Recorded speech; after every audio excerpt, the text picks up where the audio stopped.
Selamat malam, salam rahayu untuk rekan-rekan semua, salam menyan. Kita kembali lagi di Atlantis Series, sesi ke 103. Aku mau tes dulu suaraku aman kah ya? Nih, sudah.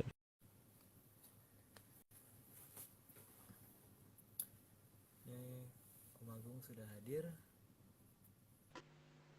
Halo Aryo, Halo. Aryo suaranya agak kecil, suaranya agak kecil. Oh, agak kecil ya? Ya, Sekarang? ya lumayan. Tadi Oke. sih awal-awal agak kecil. Oh iya, Sebelum aku masuk. tadi agak jauh ini mic-nya. Oh ya, Iya. Apa kabar Om di timur? di luar angkasa. Waduh, waduh. Enggak di luar angkasa.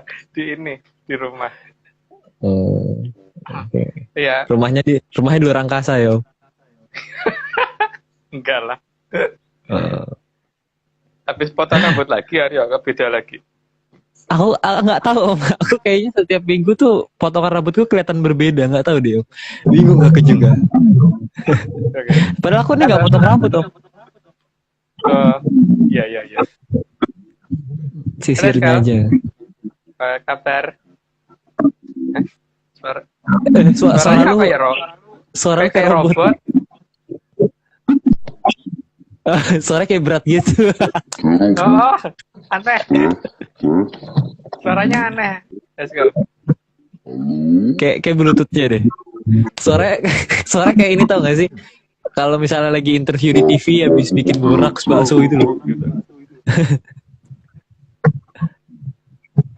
Nah, ya, aman, karaoke. aman. Tadi kayak yang bikin kok bisa boraks gitu sih? tuh. Kok bisa sih kayak gitu tadi suaranya kok bisa kayak gitu sih tadi? Masalahnya aku nggak tahu juga ya. Nggak dengeran. Iya betul. Aduh. Bagaimana kabarnya Om Agung, Aryo? Sehat. Baik. Sehat. Luar biasa. Iya. Kok pakai hijau sih, yuk? Lu ngikut-ngikut. Aku gak ngikut ya. Iya. Memang beda kalau Emang Om Agung. beda, emang harus beda Om. Gak boleh sama. Oke, kita hari ini bahasannya ada spoiler dikit nggak Om? Atau kata-kata pembuka gitu dari Bapak Agung? Sebenarnya kan kita tuh mau ngelanjutin tentang masalah apa yang terjadi di luar ya, yang terjadi di luar sana. Tapi karena di Atlantis ini akan ada wisuda Agung, maka kita ini dulu kita bahas tentang itu dulu. Cuman nggak tahu siapa yang akan di wisuda itu gitu loh. Kita bahas itu dulu ya, karena mungkin memang itu perlu untuk persiapan menghadapi yang lebih besar ya. Kan ada kemarin udah nemuin tempat yang ada jamur tiwonya kan. Nah, itu kayaknya di akhir nanti ya Om ya dibahas yang itu. Nanti ya di akhiran sesi nanti. Dan tempat kayak gitu sebenarnya nggak cuma satu, cuman yang paling gampang dicari satu itu ya Mas. Ya pokoknya di Arcapada ada lah ya. Loh, kalau kok di tempat Nge-freeze kayaknya. tadi. Iya, mungkin sinyalnya agak bermasalah sih Haskell. Dia di pinggir pulau Om. Suaranya aman, tapi gambarnya ya. Kayak telat aja. Nge-freeze, gambarnya agak nggak apa-apa kalau nggak masalah. Nggak apa-apa, yang penting suaranya. Emang di pinggir pulau tuh gitu Om. Agak gelombang-gelombang lain. Mungkin efek erupsi. Efek erupsi kemarin. Oh. Ya sekarang gambarnya bagus lagi, tapi agak putus-putus dikit ya. Oke. Iya nggak apa-apa lah. Nggak apa-apa, yang penting suaranya enggak sih. Suaranya tetap paduan suara lah. Anjay. Oke, kita langsung saja. Bagus sekali gambarnya. Indah sekali. Sony bagus gambarnya. Iya, nggak ya keren banget. Oke, silakan kita mulai kali ya. Udah ganti gambar apa? Oke, monggo. Oh, udah. Oke. 001 alam raya ini ada yang mengendalikan. Itu artinya tidak ada yang alami, dan semua bentuk serta gerakan alam ada yang mengamati dan menjalankannya. Ya berarti kan memang semuanya itu serba terkendali ya. Kalau terkendali tidak ada yang alami gitu. Alaminya tuh nggak alami gitu. Gitu. Oke, ya lanjut aja lah. Oke, 002. Dan semua bagian di alam ini harus tahu di mana sebaiknya posisi setiap bagian itu berada, sehingga keteraturan bisa terjaga. Ya kalau kita tahu pada posisinya kita harus di mana kan semuanya akan tentrem ya. Tapi kalau tidak kita ngerebut punya orang lain atau gimana itu kan jadi membuat situasi jadi nggak tentrem kan. Jadi supaya semuanya terjaga itu harusnya tahu posisi masing-masing gitu kan. Ya lanjut dulu. Oke. Ketiga, bahkan dalam lingkup yang lebih kecil, di dalam jagat wilangan juga ada pusat pengaturnya. Semua ini seolah alami, tapi sebenarnya alamiah nih ye. Emang kalau kata orang alamiah, kalau bagi kita enggak sih. Semuanya itu enggak alami karena semuanya itu ada yang ngatur dan ada yang ngatur jaraknya dan sebagainya gitu ya. Jadi Alamiah nih enggak, ya. enggak ya, alamiahnya pakai niye gitu kalau dikatakan alamiah gitu. Ya lanjut. Ayo, jangan lupa disclaimer. Oke. Terus nomor 4. Dalam semua tataran, pasti ada pusatnya. Dan pusat itulah yang berwenang menentukan arah putaran dan garis alam di wilayahnya. Ya, tapi yang di pusat itu juga bisa semena-mena karena ada yang ngawasin lagi di atasnya. Jadi ya tetap memang dia ada kekuasaan segitu tapi ada yang ngawasin. Jadi dia juga nggak segampang itu. Lanjut. Oke. Kelima, karena yang memegang pusat memang sudah ditunjuk khusus oleh Sang Pencipta. Yang memegang pusat juga sudah diberitahu agar bagaimana semua yang ada di bawah kekuasaannya itu bisa berlangsung harmonis. Jadi ditunjuknya oleh Sang Pencipta ya, bukan oleh masyarakat ya, bukan oleh mayoritas dan sebagainya ya. Jadi bukan oleh pemilihan umum ya. Jadi bukan apa namanya? Bukan oleh Demokratis. raja, bukan oleh demokrasi, tapi ada yang memilih yang lebih tinggi di atas itu dan itu hanya dipahami oleh mereka-mereka yang mengerti ya. Itu bukan yang mengerti asal loh ya. Ya lanjut. Oke. Keenam, di alam ini sangat banyak wujud dari makhluk dan benda yang ada. Dan semua itu harus bisa berjalan dengan baik. Itu semua makanya harus ada yang mengatur dan yang mengatur itu punya hak veto khusus untuk menentukan itu, tapi bukan untuk merusak itu semua ya. Lanjut. Oke. Nomor James Bond, semuanya akan indah jika semua itu berada dalam posisinya. Dan akan berantakan jika ada posisi yang bertukar tempat. Jadi nggak, memang mungkin orang kadang-kadang berpikir bahwa kok enak dia di sana ya gitu. Tapi kalau tukeran tempat itu belum tentu seperti itu yang ini. Jadi tidak pernah yang namanya posisi itu salah ya yang maha kuasa itu menempatkannya. Jadi ya kita harus mengerti kita ada di mana dan kita dulu sebenarnya jadi apa dan kita sekarang jadi apa gitu kan. Oke lanjut. Oke. Selain itu, semua juga akan indah jika menepati aturannya, sehingga arah dan gerakannya tidak mendadak berubah. Ya tapi bukan berarti indah pada waktunya ya. Indah itu indah pada aturannya gitu loh, bukan indah pada waktunya. Karena kalau istilah-istilah yang seperti itu tuh indah pada waktunya itu biasanya akan membuat berantakan pada waktunya. Jadi indah itu karena ada aturannya. Oke lanjut. Oke, kata-kata baru lagi. 09. Maka, alam raya akan memberi petunjuk dengan getaran yang susah diraba dan akan diberikan sesuai dengan urutan waktu. Memang kadang susah dimengerti, namun anehnya manusia tetap bisa melaksanakannya, tanpa menyadari bahwa itu sudah direncanakan dalam waktu yang sangat lama. Ya, yang namanya jongkok kan seperti itu kan. Yang namanya jangka itu sudah dibicarakan dalam sudah ditulis dalam jangka waktu sangat lama karena leluhur kita bisa membaca itu semua kan. Tapi mungkin karena teknologi zaman sekarang itu nggak nyampe untuk mengerti itu, maka akhirnya dianggap sebagai dongeng atau dianggap sebagai sesuatu cerita asal gitu. Tapi kalau diurut-urut ceritanya, kalau diurut-urut dan benar-benar tepat waktunya, maka akan keluar cerita yang mirip dengan itu gitu kan. Dan masalahnya sekarang tergantung dianggap apa gitu. Jangkau itu dianggap benar atau dianggap sebagai cerita aja. Itu haknya masing-masing ya. Tapi kalau aku enggak, aku anggap jangkaunya yang itu pasti benar. Gitu. Tapi ya terserah, itu kan orang lain boleh enggak. Lanjut. Oke. Nomor 10. Semua getaran yang ada di alam ini berasal dari jagat kelanggengan, turun ke semua makhluk tanpa bisa dihindari dan harus dilaksanakan. Jadi, sadar atau tidak sadar, seluruh yang ada di alam harus melaksanakannya. Kalau bisa memelankan suatu suara denging yang sering kita dengar itu, maka akan kelihatan kok itu suara apa, perintah apa dan sebagainya. Teman, masalahnya kan terlalu tinggi ya, kecepatannya terlalu tinggi sehingga mendefinisikannya kadang terlambat. Terlambatnya itu sudah kita kerjakan baru kita sadar gitu yang terjadi gitu. Ya lanjut. Oke. Ke-11.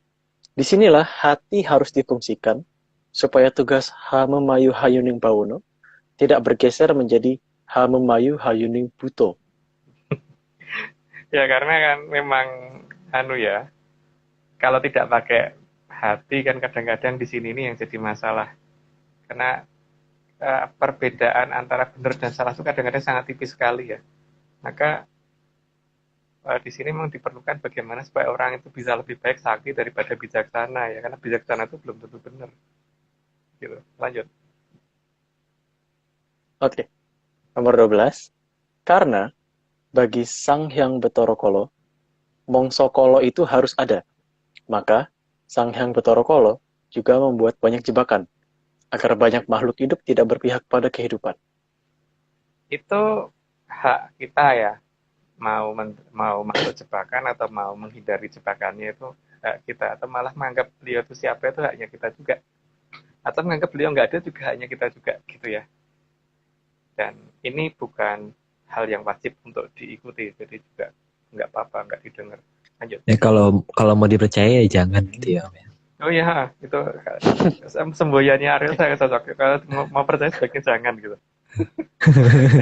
Itu lucu lagi gambarnya. Ya, Nongol lagi. gemes.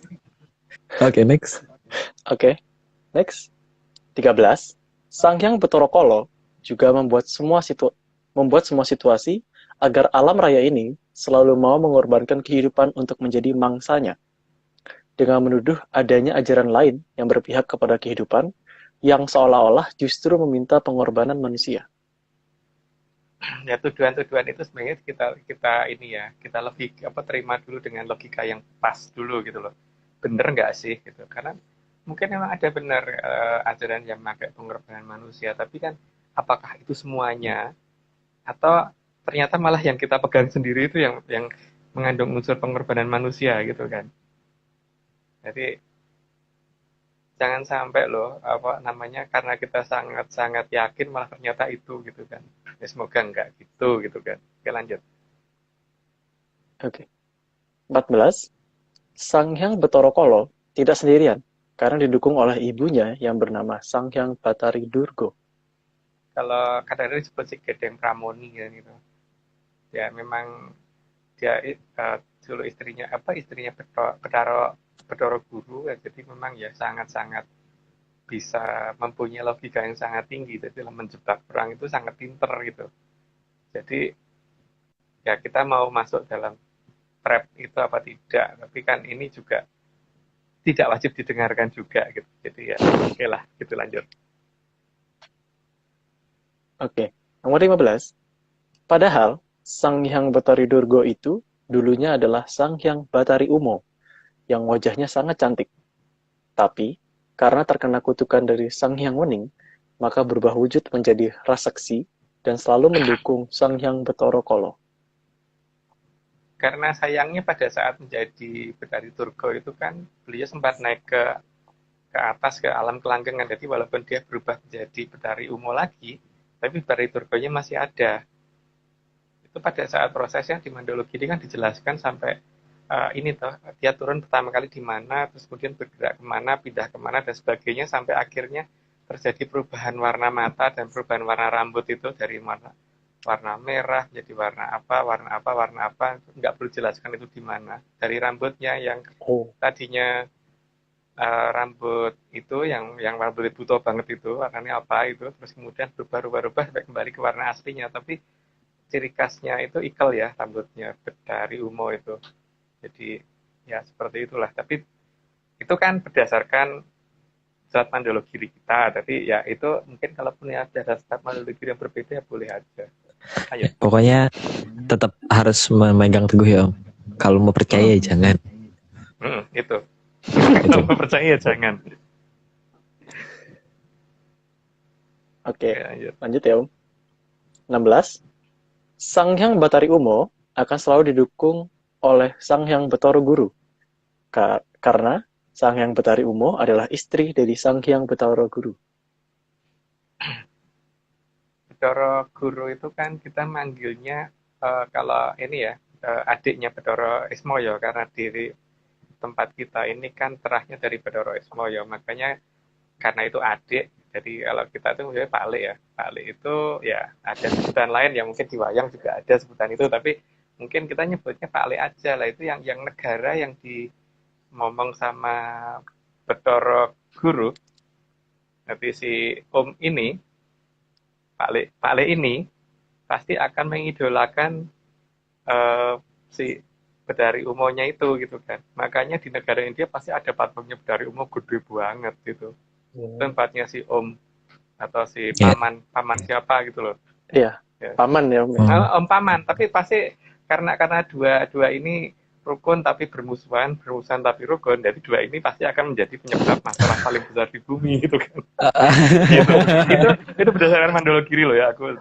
Tapi berdasarkan Mandologiri kita, bukan Mandologiri yang umum itu masalahnya. Aduh sih, ini Om ini emang nyebelin ya Om itu ya.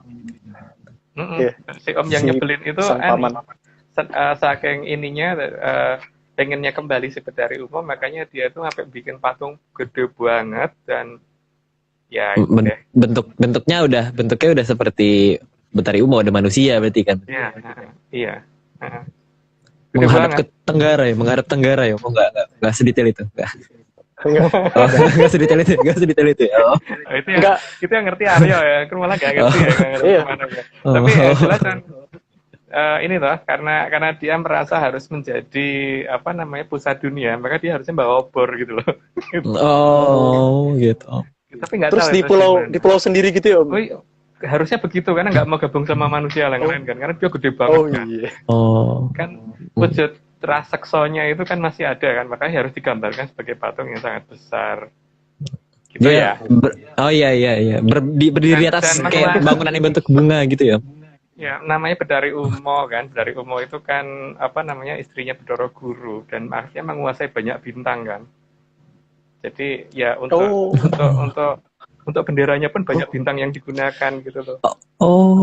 Iya, paham. Tapi itu kan karena sebagai tempatnya Bedara Gurunya kan. Gitu ya. Si Omnya ini loh yang itu perlambang, itu jelas banget tertulis di Surat Mandologiri ya. Ya, tapi tetap aja ya, kalau percaya jangan gitu ya. Jangan, sangat nggak boleh dipercaya itu. Oke. Kita berikutnya saja. Pokoknya adalah tempatnya ya. Yuk, silahkan. Oke. 17. Sang Hyang Betara Guru dulunya bernama Sang Hyang Betara Manikmoyo yang dinobatkan menjadi Sang Hyang Jagat Pratingkah karena mempunyai wewenang untuk mengatur alam raya ini. Ya, sampai sekarang aja kan daerah yang dikuasai masih menjadi pusat kesibukan atau pusat pratingkahnya bumi kan. Kalau Betara Gurunya di sana pratingkahnya alam raya gitu loh. Tapi untuk di bumi sendiri kan juga pratingkah itu dipegang daerah itu kan. Ini sana, nyolong sana, nyolong sini dan sebagainya. Nyolong sana, membawa kemerdekaan di mana-mana katanya. Jadi pokoknya ya gitu, ngaturnya dengan cara antem sana antem sini gitu.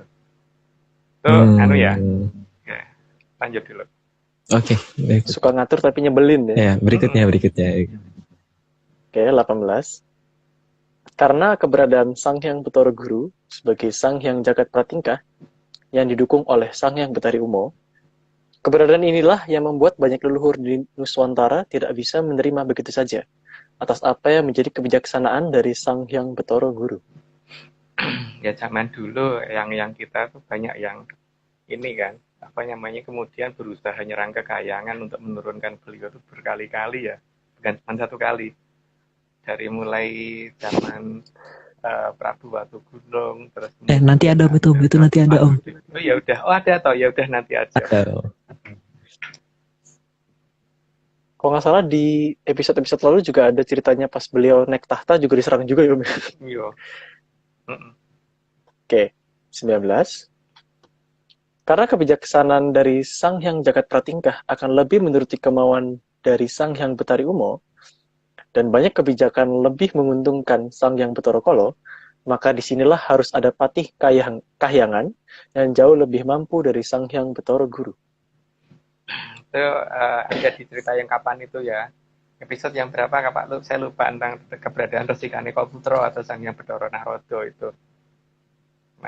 Ya udah lanjut dulu aja. Oke. 20. Maka Sang Hyang Wening menunjuk Sang Resi Kaneka Putra atau Sang Hyang Bathara Narodo untuk menjadi Mahapatih di Kahyangan yang ada di jagat Kelanggengan. Kebablasan ya saya tadi ya. Ya udah lanjut dulu aja. Oke. 21. Namun, banyak nasihat dari Sang Hyang Bathara Narodo yang tidak digubris oleh Sang Hyang Bathara Guru. Sehingga Sang Hyang Bathara Narodo sering menghadap ke Sang Hyang Bathara Ismaya untuk mencari jago lain agar Sang Hyang Bathara Guru bisa terkendali. Makanya kemudian ada banyak satria yang kemudian menggantikan posisi beliau gitu kan. Begitu ya, tapi kayaknya di bawah ada lagi deh. Lanjut dulu. Oke. 22. Maka, Sang Mahaprabu Watugunung dari Kerajaan Giling Musi, dalam rangka penugasan penegakan alam raya, beliau pernah digunakan oleh Sang Hyang Bathara Ismaya dan Sang Hyang Bathara Narodo untuk menggantikan posisi Sang Hyang Bathara Guru.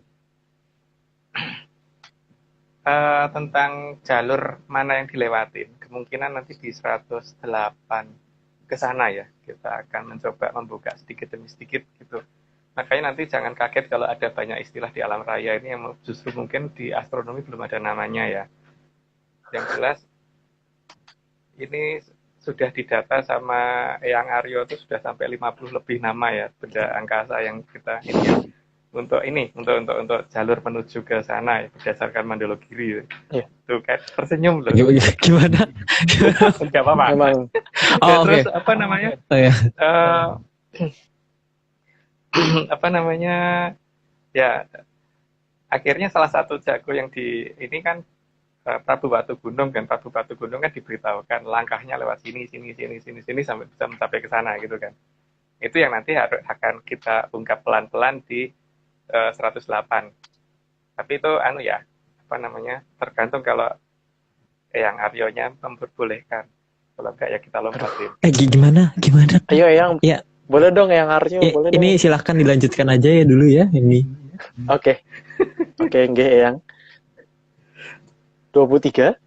Maka bahkan Sang Mahaprabu Pandu Dewanoto juga pernah digunakan oleh Sang Hyang Bathara Ismaya dan Sang Hyang Bathara Narodo untuk menggantikan posisi dari Sang Hyang Bathara Guru. Namanya sih ada Pandu Dewanoto, ini yang Noto Dewa gitu kan. Itu ya, jadi cuman ini ya, kan memang dalam penjelasan di Mandala Giri itu kan ada urutan alam, dan urutan alam itu harusnya juga bisa kita lihat. Jadi ada dua cara pendekatan kan, dengan menggunakan menyan sama teknologi itu harusnya bisa. Menggunakan teknologi akan lebih lama karena jarak yang sangat jauh yang belum bisa tercapai, kecepatan yang maksimum itu belum bisa kita jangkau kan. Makanya mungkin istilahnya kayak di perbandingannya kayak numpak Ferrari sama naik beca gitu kan. Nanti untuk jalannya, tapi paling tidak jalurnya sebenarnya sama. Cuman ya itu mungkin di 108 ke sana nanti pelan-pelan kita ungkap itu pun kalau Arya memperbolehkan. Lanjut. Oh iya. Ini aku memperbolehkan lanjut Om ini. Aku memperbolehkan lanjut ini. Lanjut. 24. Banyak tataran satrio yang digunakan oleh Sang Hyang Bathara Ismaya dan Sang Hyang Bathara Narodo untuk menggantikan Sang Hyang Bathara Guru. Kondisi itu dilakukan jika Sang Hyang Bathara Guru tidak berpihak kepada kelangsungan kehidupan? Ya, karena kalau akhirnya cuma membela Bathara Kala ya sebaiknya ya harus diganti, diturunkan, jangan sampai selamanya di situ. Maka ada kalanya eh, satria dari dari terutama yang ada di perwayangan ya, itu banyak yang berkali-kali menggantikan posisi Bathara Guru di sana gitu, berdasarkan cerita wayang. Namanya cerita ya, jadi jangan dianggap beneran. Lanjut. Oke. 25. Bahkan, Ki Lurah Petruk juga pernah menggantikan posisi dari Sang Hyang Bathara Guru. Bentuk emang Petro itu kan ya apa namanya, wujudnya mungkin kurang pokro gitu, kurang ini. Tapi kalau beliau itu Triwikromo menjadi sang yang pesugilan yang ganteng banget sih. Gak akan mungkin kalau saya pasti naksir kalau jadi pesugilan gitu loh. Untungnya kita cowok, jadi nggak naksir. Kita lanjut. Oke. 26. Karena Petruk adalah rakyat jelata, maka sejarah ini sangat mengarah pada ajaran jangan menerima ing pandum atau ojo nrimo ing pandum. Ya, dia pamong dan bukan besar, walaupun sebenarnya dewongi Jawantah ya, tapi memang yang diinginkan beliau kan itu kan. Lawang Punakawan aja pernah lo menggantikan Bathara Guru di sana, berarti ojo nrimo ing pandum itu sangat-sangat penting gitu loh. Nggak tahu kalau kemudian tiba-tiba berubah menjadi kudu nrimo ing pandum ya tak ngerti saya, tapi nenek moyang kita itu menunjukkan cerita itu gitu loh, ojo nrimo ing pandum gitu, jelas itu yang saya tahu ya. Karena kalau kita nrimo ing pandum mungkin telur kita zaman dulu pas pada saat revolusi perang dengan Belanda itu nggak perlu perang nrimo ing pandum kok. Nek perang nrimo ing pandum ya perang kalau perlu sampai mati-matian supaya negara ini merdeka kan, itu orang nrimo ing pandum kan. Lanjut. Oke. 27. Bahkan, seorang Punakawan juga bisa menjadi Sang Hyang Jagat Pratingkah, asal tahu dan mengerti sangkan paraning dumadi. Jadi bukan sebagai teori saja. Ya, sangkan paraning dumadi itu kan bukan hanya masalah mengerti bagaimana berhubungan dengan yang kemarin itu yang paling kecil dan yang paling besar itu kan akan mempunyai ukuran yang sama. Terus kemudian nanti jalurnya lewat mana, naiknya kemana gitu kan, lewat apa saja. Ya kita mungkin sedikit akan mencoba membuka yang diizinkan, tapi tidak mungkin semuanya. Karena kalau semuanya tercatat akan sangat banyak, karena baru jagat bilangan aja kan Saketi Punjul Sawiji kan kalau yang ada di Mandologiri. Makanya nggak mungkin kalau kita buka semuanya. Hanya yang pasti jalur. Jadi misalkan jalur kereta api dari Jakarta ke Surabaya itu yang mungkin salah satu aja yang lewat Semarang aja, terus yang lewat Semarang terus langsung ke Surabaya, itu aja yang kita ceritakan. Walaupun mungkin ada jalur yang lewat selatan, lewat Jogja, terus lewat Madiun sampai ke Surabaya gitu kan, ada toh, tapi itu yang itu nggak akan kita ungkap gitu ya. Atau malah yang kita ungkap yang lewat Surabaya, lewat jalur selatan, tapi utara enggak gitu. tergantung ke Vario bolehnya yang mana gitu. Gimana? Enggak bener sih, maksudnya kan kalau slide enggak. Host itu tugasnya nganu gambar. Iya pokoknya. Nurut aja yuk. Nurut aja. Kalau kita boleh bahasa di host boleh ya. Oh ini tidak baik untuk dicontoh ya. Tapi bener sih Om, karena aku yang mengizinkan untuk gambar ganti. Bener itu. Kalau gambar yang aku download nggak ada nih hari ini. Nah, itu dia. Oke, kita lanjut aja. Kita lanjut. Enggak. 28. Buset. Namun, yang lebih dikehendaki oleh alam ini agar Sang Hyang Bathara Kala tidak bisa semena-mena meminta korban atau pengorbanan dari manusia. Supaya gerak langkah dari Sang Hyang Bathara Kala dan bawahannya serta semua anak cucunya bisa terkendali. Tapi ya bagaimanapun juga manusia itu harusnya bisa ngelihatnya dulu ya. Kalau nggak bisa ngelihatnya dulu, terus bagaimana ngerti itu Bathara Kala atau bukan kan? Masalahnya itu kan. Tapi kan ada yang berhak untuk tidak melihat juga tidak apa-apa gitu kan.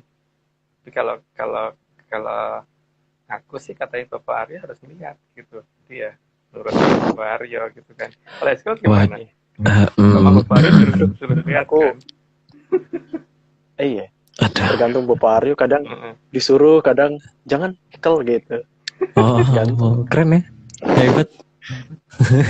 Bapak boleh selanjutnya. Oh iya, Info. saya izinkan ya selanjutnya. Oh enggak. 29. Maka agar alam terkendali, semua harus ada yang mengatur. Dan alam akan memilih siapa yang berhak mengatur, dan ada tempat untuk mendapatkan petunjuk dari yang punya hidup. Tentunya, hak mengatur ini tidak bisa diakses oleh semua makhluk, tapi hanya yang sudah dipilih. Karena harus punya hak prerogatif khusus ya. Karena kalau tidak kan, kalau semuanya sama dan setingkatan nggak akan bisa diatur. Gitu ya. Karena di alam itu ini loh yang jadi matahari itu tidak kemudian Jupiter rundingan dengan Saturnus terus pengambilan suara antara bumi, Jupiter, Saturnus, Uranus dan sebagainya itu enggak loh. Ya pokoknya matahari itu dari dulu harus jadi matahari gitu. Tidak ada yang namanya pemilihan itu enggak ada. Itu lucu kali Ya. sih ya. Ceritanya dia ngumpul dulu jadi satu. Lu jadi matahari ya gitu. Loh kalau ngumpul dulu malah bencana alam yang terjadi kan? Oh iya benar. Iya. Benar. Ya enggak. Karena Tata Surya ngumpul. ya, pasti akan berantakan. Karena nggak ada pemilihan itu nggak gitu ya. Oke. Oke, lanjut. 30. Di balik gunungan juga ada lambang buto dan api yang menunjukkan apa dan siapa yang harus dikendalikan dan dikendalikan dengan apa. Itu kan kelihatan ya bahwa dulu di zaman kapan itu gitu loh, di zaman kalau Browo mau ke Kolotirto itu kan sempat ada Mahaprabu Dewa Esa yang marah besar karena ya ada deh di zaman itu kan, karena ini ya Pak Soekarno mulai makin banyak di zaman itu sehingga beliau harus melakukan tindakan yang sebegitunya gitu loh. Tapi ya ini kalau diungkap masalahnya mungkin jadi rame sih, mungkin nggak perlu aja lah, lanjut aja dulu. Oke. 31. Itu artinya yang bisa menempati posisi yang bisa dekat dengan jagat kelanggengan harus mempunyai kekuatan untuk mengalahkan Sang Hyang Bathara Kala. Jadi kan untuk mencapai jarak kelanggengan tadi saya ada ini loh ya, ada dua cara tadi loh. Jadi kalau di matematik itu angka 8 supaya menjadi 0 itu bisa dengan cara dikurangi 8 kan. Jadi menggunakan sisi negatif kan. Tapi ada juga yang misalkan dibagi 2 jadi 4, dibagi 2 lagi jadi 2, dibagi 2 lagi jadi 1, dibagi 2 lagi jadi setengah. Kalau dibagi 2 terus kan mendekati 0, tapi nggak sampai 0 ya mendekati. Tapi kalau min 8 gitu langsung 0 gitu kan. Tapi ini kan ada dua cara seperti itu. Dan ini kalau menyan caranya yang menggunakan bagian itu, teman kalau teknologi enggak, tapi itu semua bisa dicapai dan jalurnya kayaknya sama sih, karena kalau kita lihat dari langit malam memang kelihatannya arahnya ke sana sama kok, yang dituju itu ciri-ciri yang ditunjukkan di mandalogi ada ciri-cirinya di atas gitu loh. Ya lanjut. Oke. 32. Kekuatan yang dimiliki untuk mengalahkan Sang Hyang Bathara Kala tadi bukan cuma sebatas teori dan juga bukan sebatas cerita dongeng. Apalagi kalau hanya sekedar tahu tapi tidak bisa mempraktekkannya. Sehingga kita harus sadar kalau kita ini bisa atau tidak, bukan mengaku bisa tapi tidak bisa. Ini harus dibedakan secara betul ya, bahwa yang benar-benar ngerti dan nggak ngerti tapi seolah-olah kelihatan ngerti itu loh. Jadi ya harus cukup bijaksana untuk melihat itu. Apakah ini kalau ngerti mungkin seperti Pak Aryo, Pak Eskel yang agak ngerti mungkin kayak saya gitu. Agak ngerti doang sih. Gitu. Jadi apa namanya harus memahami betul bahwa sebenarnya yang kita anggap ngerti itu cuma ngerti sebatas bicara atau memang bisa praktek betul gitu loh. Misalkan yang paling gampang tuh kalau terjadi bencana alam tuh dia bisa ngatasi enggak? Kalau enggak ya berarti dia tidak tahu. Tapi kan masalahnya juga belum tentu pihak tersebut, orang tersebut mau kan menunjukkan seperti itu. Jadi memang kadang ada malah orangnya ngerti bener tapi nggak mau dianggap ngerti. Tapi kalau begitu nggak mau dianggap ngerti berarti nggak mau kelihatan pasti. Kalau nggak mau kelihatan bukan orang kelihatan. Gimana? Gimana? Nggak ikutan, aku nggak ikutan. Kalau nggak mau kelihatan itu sudah orang bukan tuh. Nggak ikutan. Tapi bisa Nggak tahu sih, Om. tapi bisa nggak kelihatan kan? Berarti emang bener bisa nggak kelihatan kan? Kalau cuma Oh iya, bisa, berarti kalau bisa bisa bener. kelihatan doang wajar. Tapi kalau bisa sampai nggak kelihatan lah itu bener itu orang aneh itu. Hebat berarti. Lanjut. Ya oke, kita lanjut. 33. Sebab merasa bisa dan tidak bisa merasai itu akan menjadi masalah kalau sudah berhadapan dengan Sang Hyang Bathara Kala secara nyata. Karena malah akan jadi mangsa dari Sang Hyang Bathara Kala. Ya, makanya jangan malu untuk mengatakan nggak bisa. Jadi penting ngaku aja nggak bisa gitu loh. Daripada nanti pas jadi mongso. Maksudnya aku juga bisa bikin sampai sekian ratus lebih banyak, tapi malah jadi mangsane Bathara Kala kan malah kasihan toh. Jadi ya daripada jadi mangsa mending ngomong nggak ngerti gitu loh. Karena banyak loh yang akhirnya cuma teori saja dan itu dicapai pun nggak ini karena memang terutama beberapa ajaran kuno yang ini ya, yang kita tahu itu berbanding terbalik semua dengan apa yang tertulis di buku-buku saat ini kan. Tidak ada satupun loh yang menurut aku tuh betul-betul mengarah ke bagaimana supaya orang itu bisa ngerti beneran gitu loh. Tapi kan itu versi kita ya, orang versi lain kan boleh toh. Yang aku bingung itu kan ketika kita melihat suatu hal yang dikatakan samar, misalkan kayak Bungso Kaciman dan sebagainya itu pada saat kita ngelihat tuh setahu itu tuh nggak astral. Contohnya gini ya, kalau ada tukang bakso atau orang gitu lagi tiba-tiba kelihatan kuntilanak itu kalau kabur itu pasti dia nggak astral ngelihatnya. Kalau melihatnya astral pasti dia cuma bayanganku pasti gitu kan. Tapi kalau dia melihatnya nyata dan tidak astral pasti dia benar-benar kabur. Beda dengan Aryo ngelihat gitu, lucu gitu kan didatengin. Iya. Enggak ambil botol. Minum. Diajak ke pasar, Om. Belanja bareng. Kok belanja? Ngapain? Biar gak sendirian. Oh, biar gak sepi. Kalau belanja ini biar nggak perlu nawar ya. Jadi pasti harga termurah. Iya. Karena ngeri kan dia aja. Begitu. Oke. Kita lanjut lah. Kita lanjut. Aduh. 34 ya. Karena bagi Sang Hyang Bathara Kala, kalau ada yang merasa bisa tapi tidak bisa ngerumangsani, justru akan menjadi makanan yang empuk karena pasti tidak akan sanggup melihat dan melawan.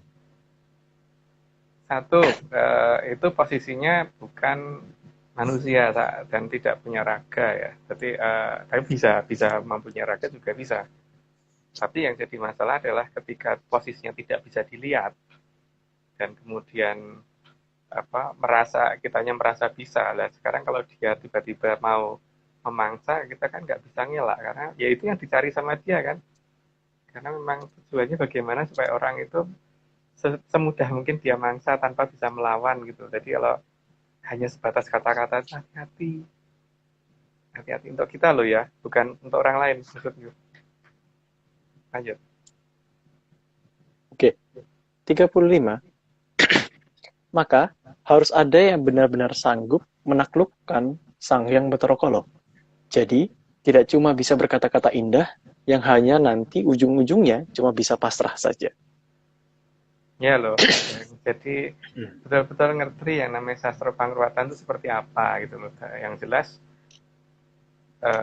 minimal banget kalau sampai di sastra Kumbolo Geni ya betul artinya bener gitu kan. Jadi bukan cuman tulisan yang dibaca dan tidak ada ininya gitu loh. Tidak ada ininya. Jangan sampai katanya sudah ruatan tapi malah celaka habis ruatan gitu kan. Karena memang bukan itu. Mantra yang diterapkan memang bukan itu gitu loh masalahnya. Yang banyak terjadi seperti itu kan kasusnya. Orang dikasih raja apa itu yang namanya cokro kolo atau apa itu cokro kolo atau apa itu dia ternyata habis pakai itu malah cilaka malah apes kan karena apa? Dan memang itunya bukan itu mantranya sebenarnya gitu loh di versi kita. Lanjut. Oke. 36. Karena Sang Hyang Bathara Kala tenang dengan istilah pasrah atau nerimo ing pandum. Sebab mangsa dari Sang Hyang Bathara Kala akan menganggap sebagai kewajiban kalau dibangsa. Jadi hal ini memang yang sangat diinginkan oleh Sang Hyang Bathara Kala. Ya, tergantung anu kita ya. Tergantung kita menganggapnya bagaimana. Tapi kalau ini dianggap sebagai dongeng kan ya nggak apa-apa. Jadi artinya kalau pasrah itu dianggap suatu hal yang benar ya monggo aja gitu. Tapi ini kan dalam cerita ya. Dari dalam cerita itu kan ya namanya cerita ya bisa salah bisa benar gitu kan. Dan yang namanya cerita itu juga jangan diikutin gitu. Reminder Dan ya apa Om. istilahnya ada? Dongeng itu Istilahnya kalau mau dipercaya ya jangan. Jangan, nah itu bener. Aku suka kata-kata itu, malah percaya jangan. Gitu. Oke, lanjut. Oke. 37. Karena Sang Hyang Bathara Kala itu tidak bisa kenyang. Jadi makin besar korbannya akan semakin bagus bagi dirinya. Meskipun yang jadi korbannya itu akan apes, tapi memang Sang Hyang Bathara Kala sudah membuat ajaran agar apes itu dikatakan menjadi berbakti. Makanya dalam ini episode depan kan kita mulai episode untuk ini kan Sang Hyang Bathara Kala ambadok bumi gitu kan. Karena memang sudah hampir waktunya dia itu melakukan itu gitu. Karena ya gitulah. Makanya yang jelas itu minggu depan kita akan menceritakan itu karena memang sudah mendekati waktunya gitu aja. Maksudnya waktunya waktunya kita bercerita, jadi bukan, jangan dicocokkan dengan kondisi nyata ya, waktunya kita bercerita gitu. Episodenya tepat waktu itu gitu. Oke, lanjut. Oke, lanjut itu. Oke. 38. Maka sudah saatnya semua makhluk di alam raya ini harus menyadari kepada siapa seharusnya berbakti supaya tidak dijadikan mangsa oleh Sang Hyang Bathara Kala dengan alasan berbakti. Makanya kadang-kadang itu hati-hati dengan yang namanya bijaksana ya. Bijaksana itu kadang-kadang membuat kita jadi apes gitu. Ingat itu aja sih kalau di kita ya. Tapi orang lain boleh loh bijaksana. Jadi cuman ARC aja yang menganggap bijaksana itu tidak penting gitu. Jadi dipersilahkan ya Om ya. Kita nggak ngelarang. Ya, kalau di kita bijaksana nggak penting, kalau di pihak lain mungkin bijaksana nggak penting, monggo aja. Lanjut. Iya, mari. 39. Disitulah perlunya mengenal leluhur, karena leluhur adalah orang tua yang dulu juga pernah hidup, sehingga tidak akan ada leluhur yang akan menjebak anak cucunya sendiri. Nggak mungkin tega lah.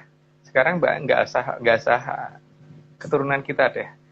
Kayak Heskel aja, kalau ketemu anaknya orang lain yang masih baru bisa berangkang, baru bisa jalan, ngomongnya masih nggak jelas, yang ada pengen gendong kan, nggak tega kan sama anak itu, anak itu jatuh pun nggak tega kan, walaupun itu bukan anaknya, bukan saudaranya, bukan sepupunya gitu loh.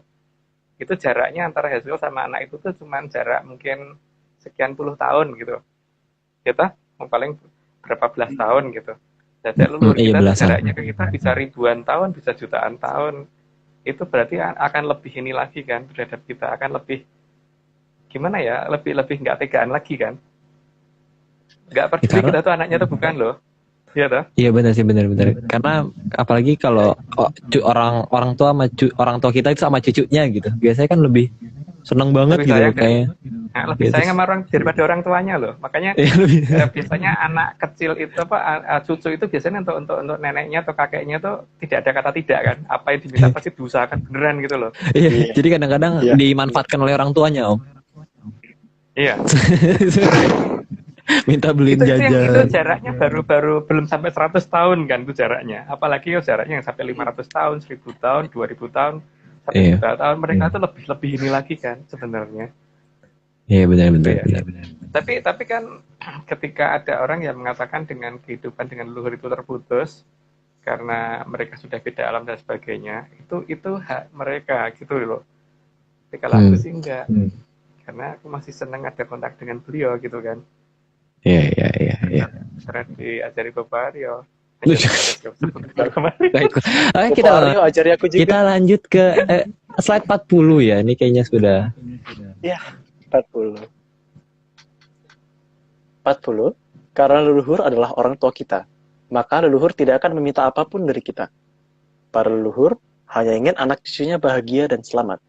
Beliau tidak akan membutuhkan ucapan, sesaji, dan apapun dari kita. Memang kita tuh kalau ini cuman hanya sebatas sopan santun ya, jadi bukan karena beliau butuh gitu loh. Jadi kalau misalkan ada anak kecil pada datang ke kita bawain permen coklat gitu, mungkin kita nggak begitu suka, atau mungkin bawain dia semalaman nggak tidur karena gambar apa walaupun jelek banget gitu, diserahin ke kita karena ngerti orang ini besok ulang tahun gitu, walaupun mungkin gambarnya jelek karena lah kita figura kan. Karena yang namanya orang yang lebih tua itu melihat perjuangan generasi di bawahnya itu pasti ada rasa gimana gitu loh. Jadi ketika itu betul-betul orang tua, maka pasti tidak akan nuntut apapun dari kita. Yang ada pengennya ngasih, pengennya beri, pengennya melindungi. Jadi ciri-ciri itu harus diperhatiin ya. Jadi kalau ya kamu tak bantu tapi aku minta ini, ya itu berarti bukan orang tua kita gitu loh. Bahkan manusia pun nggak begitu gitu loh. Kan dinamakan leluhur itu pasti nggak akan begitu. Makanya kalau kita karena kurang sajen nih maka aku gini ngamuk dan sebagainya, itu pasti bukan orang tua kan. Benar. Tapi harus dipertanyakan ya. Tapi juga harus di poin ini kali ya, apa ada perjuangannya juga gitu. Ya. Dan yang penting tuh ya kita kalau memberikan sesuatu tuh ya pada porsi yang tepat gitu. Misalkan ya jangan kita misalkan ngasih sajen apa ya, misalkan kita kuatnya cuman bawain pecel lele gitu, jangan cuman kepalanya doang sama nasi satu butir, itu kan namanya menghina ya, bukan kan. Mending nggak usah sama sekali kan, beliau nggak usah pun nggak apa-apa gitu. Iya benar. Iya betul. Cuman masalahnya kan nanti akan ditinggal pergi didatengin atau malah enggak gitu kan, ketika kita dianggap nggak sopan gitu loh. Tapi kan itu kita. Oh iya, disclaimer lagi Om. Ini jadi kalau ini cuma dongeng. Jadi kalau misalnya emang mau percaya ya jangan gitu kan sebenarnya gitu. Intinya itu.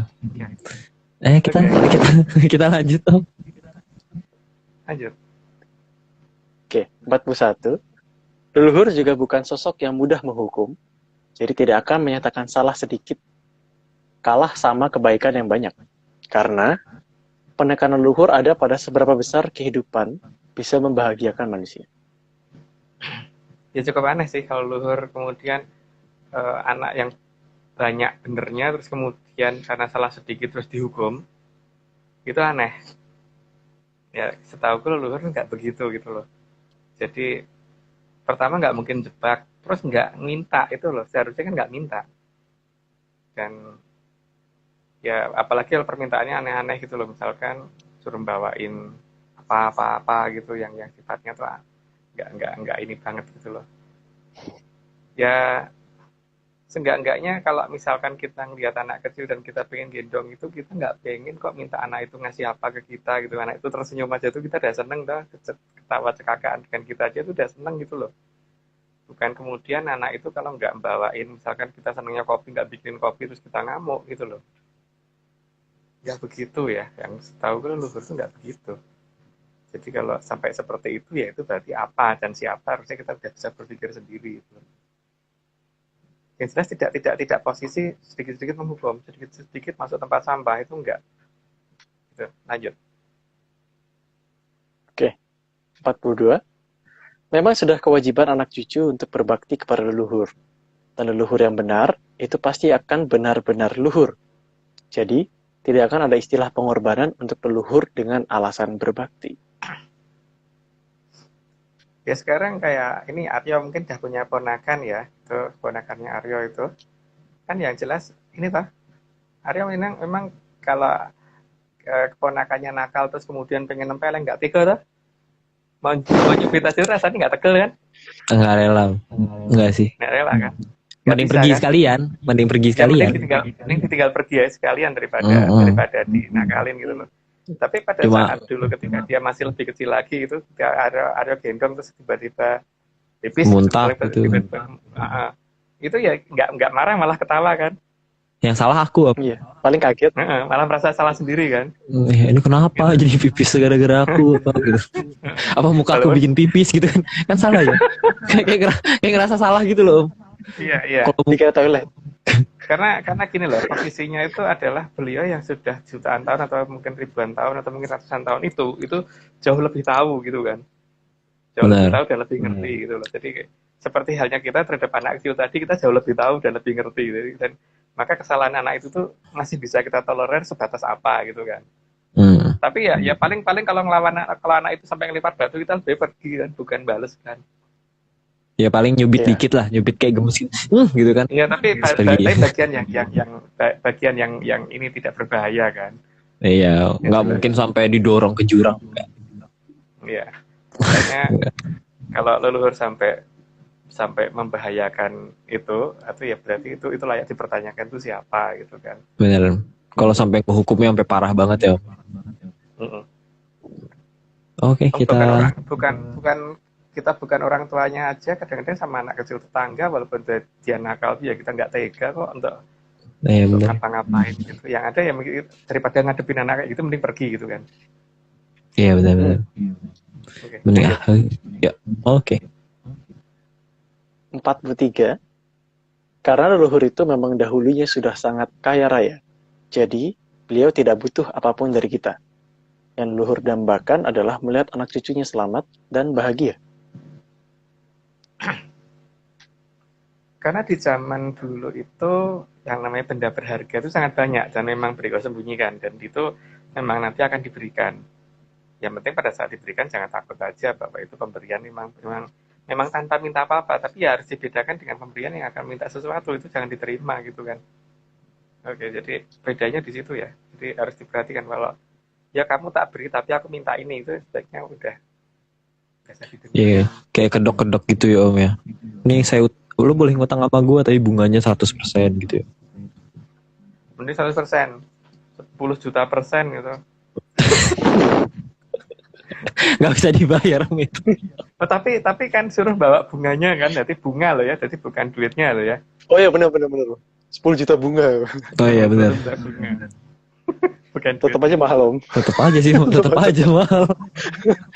Loh, tapi kalau ini apa namanya, bunganya bunga yang ini kan, yang pada rontokan kan loh, ngitungin satu kelopak satu ini. Oh iya benar.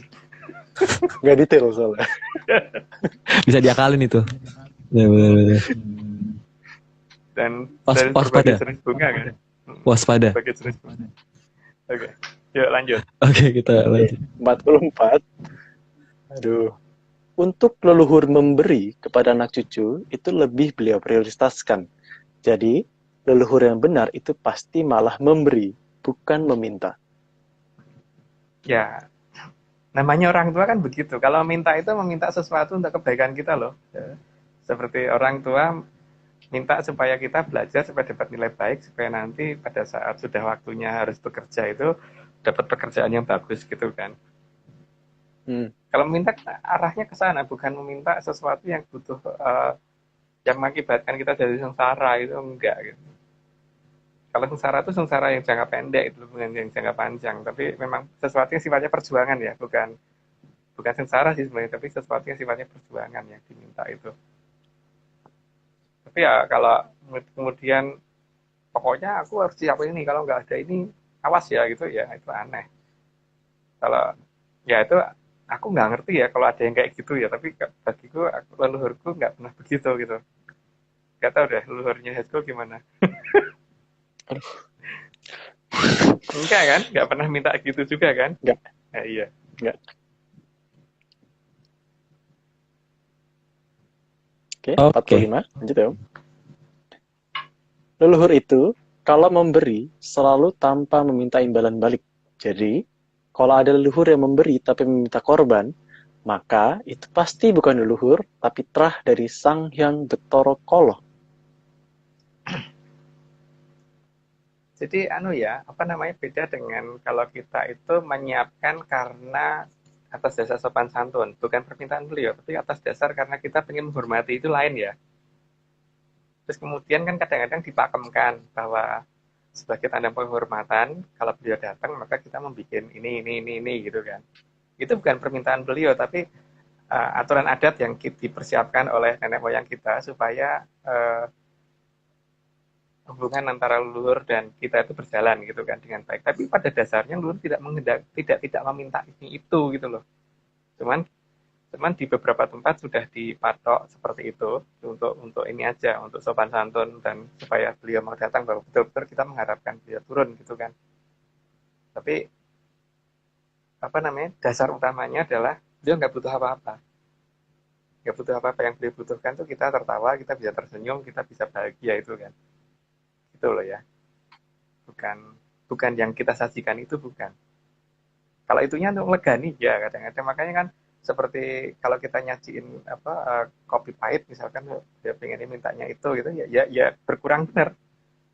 Tapi hanya untuk menunjukkan ke anak cucu bahwa beliau datang dan memang diminum benar gitu loh. Jadi bukan tidak di ini. Karena kalau kita nyajiin dan pada saat berapa setelah waktunya sesaji kemudian masih utuh, kan kita juga kadang-kadang, ini sebenarnya yang tuh suka nggak sih atau gimana sih, apa marah sama saya nggak sih gitu kan, mikirnya sempat begitu kan. Makanya beliau kemudian memang ada yang sengaja diambil seperti itu untuk menunjukkan bahwa tak tompo loh Ger gitu loh. Oke, lanjut. Oke. 46. Jadi, kalau ada yang khawatir membedakan mana yang buto dan mana yang leluhur, maka akan terlihat dari apa yang akan diminta setelah kita meminta dan diberi. Karena buto akan minta imbalan, dan leluhur tidak akan meminta apapun. Itu yang pertama ya. Yang kedua memang kelihatan dari tingkah lakunya dan kelihatan dari sangar lokasinya gitu. Jadi kalau kita mendekat aja itu sudah kayak serem gitu loh tempatnya. Tapi kalau tempatnya leluhur itu mungkin dari jauh serem, tapi begitu masuk ke lokasi itu malah kayaknya malas pulang gitu loh. Oh iya, tenang. Kayak yang di Cibatu itu kan, ya sekali tempatnya dari jauh gitu kan sangat, begitu masuk tentrem banget gitu kan. Padahal tempatnya gelap, gak ada lampu. Di puncak bukit lagi kan. Iya. Oke, lanjut. Oke. 47. Selain itu, kalau buto akan mengkehendaki agar manusia terbatas panca inderanya, agar tidak bisa melihat keberadaan buto. Itu dongeng kita ya, jadi jangan dipercaya. Itu dongeng aja, anggap aja dongeng. Lanjut. Oke, 48. Sementara, leluhur akan sangat senang kalau anak cucu bisa melihat dirinya, dan anak cucu bisa melihat indahnya alam raya ini. Loh, yang namanya orang tua kan memang begitu ya. Coba aja kalau misalkan ada orang tua, anaknya lahir terus nggak bisa ngelihat, itu pasti sedihnya setengah mati, kayak merasa bersalah sendiri. Tapi kalau anaknya bisa melihat, itu senangnya setengah mati kan. Dan apalagi kalau beliau itu bisa bisa kita bisa bisa dilihat oleh anak cucunya, itu diharapkan sekali kan. Apalagi sampai bisa melihat luasnya alam raya, tidak hanya yang bisa dilihat oleh mata yang sekarang ini kita punya gitu ya. Dia pasti lebih senang lagi. Cuman masalahnya, ini ajaran ini ada di mana kita nggak tahu, karena kita hanya ngerti dongengnya ya. Kecuali Bapak Angga mungkin lebih tahu. Yang Aryo lebih tahu. Oke, Hahu 49. hahu. 49, maka buto akan membuat batasan aturan yang seolah-olah logis. Namun, ketahuan tidak logis. Maka, kemudian hal itu tidak boleh dipertanyakan. Dengan alasan itu melanggar sopan santun alam raya. Itu nggak ngerti ada nggak sih kayak gitu tuh. Tapi yang jelas, kalau setahuku di tradisi kita, itu kan logika itu masih tetap dipakai kan untuk membedakan ini yang kita tuh bukan sih gitu kan. Jadi ya sekarang gini ya, ada maling masuk rumah dan orang tua kita masuk rumah, maka kita harusnya bisa membedakan itu maling atau orang tua kita gitu kan. Yang paling penting itu dulu kan. Makanya melihat itu paling penting. Mata terbuka dulu itu yang paling penting gitu. Bukan bijaksana loh ya. Lanjut. Oke. 50. Sementara, Kalau leluhur pasti akan memberi batasan dengan alasan yang sangat jelas dan logis. Dan batasan itu untuk keselamatan manusia, jadi bukan didasarkan atas hukuman. Itu berdasarkan cerita dongeng. Jadi ya tidak dipercaya nggak apa-apa. Lanjut. 51. Jadi, pola timbangan leluhur akan memenangkan kebaikan, bukan menghukum karena kesalahan yang sedikit. Itu kalau di cerita pewayangan begitu. Kalau di cerita yang lain nggak tahu. Lanjut. 52. Leluhur juga tidak suka menghukum dan akan berusaha menyeimbangkan kalau ada yang tidak seimbang. Ya kalau orang tua kan harus adil ya. Ya memang harus seperti itu kan. Jadi bukan kemudian bagaimana mencari supaya pokoknya harus ada salahnya gitu loh. Lanjut. Oke. 53. Bahkan, leluhur akan memilih menanggung beban anak cucunya daripada membebankan kepada anak cucunya sendiri. Kalau ada anak sakit, itu kadang-kadang bapak sama ibu itu malah pengennya kan bagaimana supaya yang sakit dia aja daripada anaknya gitu kan. Biasanya begitu kan. Sampai ditungguin di rumah sakit kayak apa gitu kan. Dan ngarep-ngarep anaknya cepat sembuh gitu kan. Itu baru bapak sama ibu kan. Eyang, kakek, nenek, dan leluhur pasti lebih dari itu kan. Makanya kan kalau bisa beban itu beliau yang tanggung daripada anak cucu gitu kan. Maunya begitu. Tapi kan masalahnya alam itu berkata lain gitu loh kadang-kadang. Lanjut. Oke. 54. Karena bagi leluhur, anak cucu adalah bagian yang harus mereka jaga, bukan mereka hukum. Ya namanya orang tua harusnya begitu. Lanjut. Oke. 55. Maka, leluhur akan melakukan apapun agar hukuman bisa terhindar dari anak cucunya. Nggak perlu dijelasin deh, karena sudah malam. Lanjut, ngantuk. Oke, 56. Namun, sangat disayangkan, karena dengan hilangnya tradisi lama, maka banyak leluhur yang justru diusir oleh anak cucunya sendiri. Untungnya di tempatku enggak gitu ya. Tapi di luar tempatku enggak tahu. Hasilnya di rumahku yang enggak. Lanjut. 57. Bahkan, pengusiran leluhur sering didasarkan karena menganggap leluhur itu setan, tanpa melihat apa yang sebenarnya dilakukan oleh leluhur. Itu enggak tahu terjadi di mana itu. Lanjut aja. Oke, 57. Bahkan, 58. 58. Maka, banyak leluhur yang akhirnya bisa memilih mengamati dari kejauhan dan mengharapkan agar zaman Kolobendu segera berlalu. Ini kayaknya belum pernah diceritain, jadi lanjut aja. Oke, 59. Karena zaman mengarah kepada zaman yang salah, maka leluhur memohon kepada yang punya hidup. Dan permohonan leluhur kepada yang mempunyai hidup dilakukan dari sejak hilangnya ajaran dan tradisi. Maka, lambat laun pasti akan sampai kepada Sang Hyang Kawitan. Itu dari zaman kapan juga nggak tahu ya. Yang jelas, ketika hilangnya ajaran yang berubah menjadi tradisi ajaran menjadi baik tapi tidak jadi sakti, kemungkinan itu. Lanjut. Oke. 60. Karena permohonan dari leluhur dilakukan dengan sangat tulus dan terus-menerus dalam waktu yang sangat lama, maka zaman pasti akan berubah ke zaman Kolosubo. Sedikit demi sedikit kan pertanda sudah mulai ada. Cuman itu kan kita yang menganggap itu sebagai pertanda. Tapi kalau yang tidak menganggap sebagai pertanda ya nggak apa-apa. Gitu. Lanjut. Kalau menganggap dongeng ya Bagus. seperti biasa. Seperti biasa. Cukup dongeng aja lah nggak apa-apa. Oke, lanjut. Oke, kita lanjut. Oke. 61. Kekuatan permohonan dari waktu ke waktu dan tulus oleh leluhur akan mengakibatkan kahyangan bergetar saat Sang Hyang Kawitan mulai mendengarkan permohonan. Karena ada sinar dari kahyangan puncaking pemalang kepada leluhur. Kalau Sang Hyang Kawitan sudah dengar itu memang pasti akan ada goncangan, dan goncangan itu akan dimulai dari kahyangan menuju ke Arthropoda secara bertahap ya.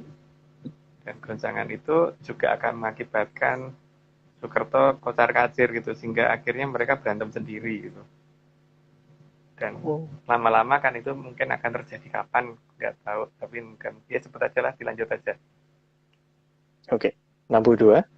Semua getaran inilah yang akan membuat para sanghyang mempertimbangkan turunnya wahyu Ero Cokro. Ero itu emas ya, tapi kita nyebutnya bukan Heru Cokro, tapi Ero Cokro. Karena yang kita bicaranya Ero Cokro loh, bukan Heru Cokro.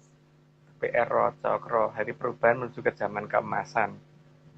Ketika ada keraton besar yang muncul berupa apa ya, sudah nanti aja. Lanjut.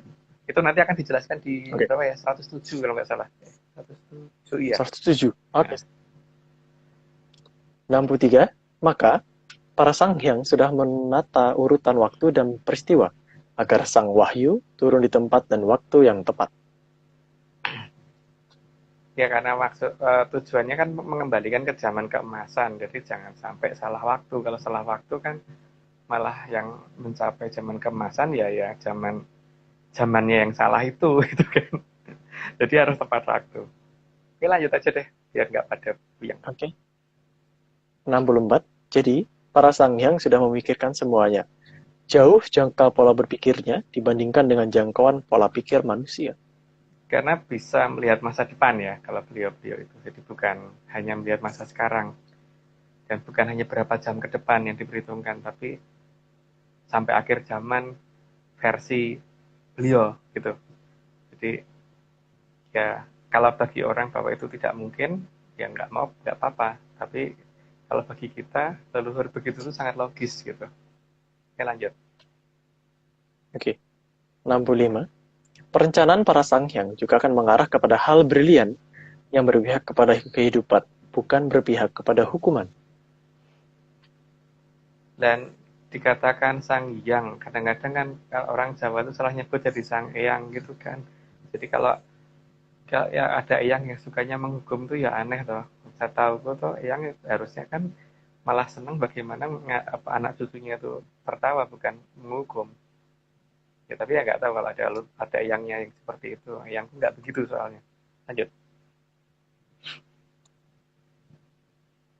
66.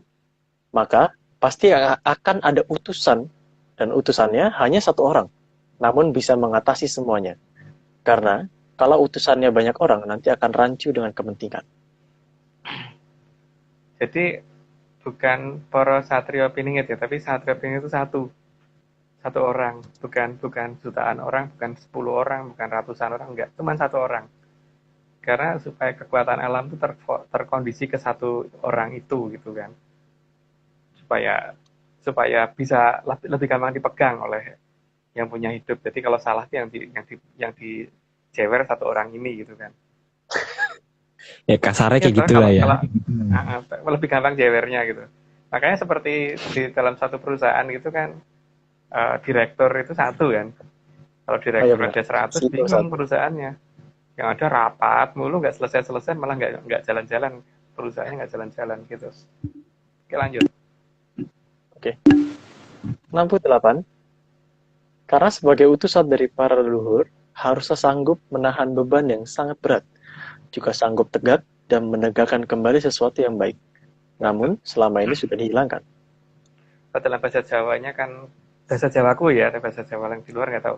Kata tangguh-tangguh terengginas tutup gitu kan. Lanjut. Tadi kayak 67 kelewat ya. Itu juga lewat. Oh iya, 67 lewat, maaf.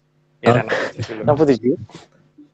Maka utusan akan dipilih jauh hari sebelum yang dipilih itu lahir, agar sifat dan kemampuan menanggung beban rakyatnya sudah tercipta secara alami, jadi bukan karena keterpaksaan.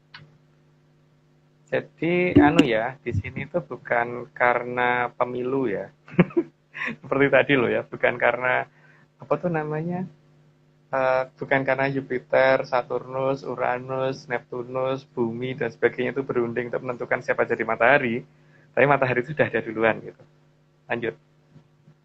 Oke. Aku ulang lagi ya 68. 68. Nggak usah langsung Karena aja sebagai 69. utusan. Langsung aja. Langsung 69. Dan 3 kerajaan besar yang utama juga akan mendukung kemunculan sang utusan. Karena ketiga kerajaan besar sangat berkepentingan atas datangnya sang utusan. Karena kemungkinan dia yang punya dari dulunya gitu. Jadi sebenarnya mau mengembalikan itu kan, kemungkinan loh. Sehingga akan itu karena memang dia yang punya. Gitu, lanjut. Oke, 70. Sang Hyang Batari Woro Suprobo adalah salah satu Betari yang akan mengamati dan terlibat dalam perubahan zaman dari Kolobendu ke Kolosubo. Karena salah satu putranya kan yang akan terlibat di sana. Lanjut. 71. Karena putranya sudah ditunjuk sebagai Wahyu Ero Cokro. Setelah di masa lalu, sang putra meninggal karena diserang oleh Dityo Kolosrenggi. Itu di zaman awal-awal akan perang Bratayuda. Lanjut. 72. Keraton Sang Bambang Probokusumo itu dulunya ada di barat daya dari Pulau Jawa, dan saat ini digunakan oleh Sang Mahoratu Angin-Angin menjadi Keraton Atlantis. Ya makanya itu akan dikembalikan kepada pemiliknya semula gitu kan. Makanya, tapi ya itu moga-moga segera terjadi ya. Tapi yang paling penting itu di sini yang setahu ke Bambang Probokusumo itu bukan Bambang Irawan. Saya nggak ngerti kenapa ada nama itu gitu ya. Juga bukan Bambang Priambodo, lain ternyata. Oke ya, yang setahuku loh. Oke. Lanjut. Itu informasi baru. Oke, lanjut. Oke. 73. Dan saat sudah menjadi Komoro Luhur, Sang Bambang Probokusumo yang menuntun Sang Mahoratu Angin-Angin. Menuntun agar bisa menata dunia sampai tiba saat kembalinya beliau. Makanya di sana sampai dibikinkan patungnya gitu kalau nggak salah. Dalam cerita yang kita terima ya. Lanjut. Oke. 74.